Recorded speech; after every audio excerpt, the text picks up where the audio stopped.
Aussie দুর্গে এবার লাল সবুজের পতাকা ওড়ানোর ক্ষণগণনা শুরু।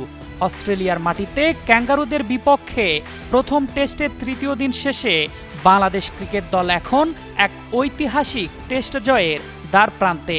আর এই রূপকথার অন্যতম নায়ক অলরাউন্ডার মেহেদী হাসান মিরাজ, যিনি একই সাথে ব্যাটে ও বলে সতীর্থদের সাথে নিয়ে শাসন করছেন অস্ট্রেলিয়ার মতো বিশ্বসেরা ক্রিকেট দলকে। মারারা স্টেডিয়ামে প্রথম ইনিংসে দুর্দান্ত এক 50 হাঁকানোর পর বল হাতে ক্যাঙ্গারু শিবিরের মেরুদণ্ড ভেঙে দিয়েছেন এই ডানহাতি জাদুকরী স্পিনার। ম্যাচের প্রথম দিন থেকেই অজিদের নাকানি চুবানি খাওয়াচ্ছেন বাংলাদেশ। স্বাগতিকদের মাত্র 198 রানে গুড়িয়ে দেওয়ার পর বাংলাদেশ তাদের প্রথম ইনিংসে করে 426 রানের পাহাড়, যার ফলে 228 রানের এক বিশাল লিড পায় টাইগাররা। এই বড় সংগ্রহে সবচেয়ে কার্যকরী ভূমিকা রাখেন মেহেদী হাসান মিরাজ। লোয়ার অর্ডার ব্যাটারদের সাথে নিয়ে অস্ট্রেলিয়ার আগুন ঝরানো বোলিং লাইন আপের সামনে চীনের মহাপ্রাচীর হয়ে দাঁড়ান তিনি।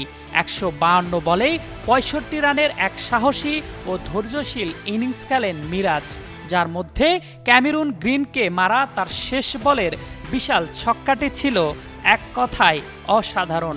এমন ইনিংসে টেস্ট ক্যারিয়ারের 12তম অর্ধশতকও করেন তিনি।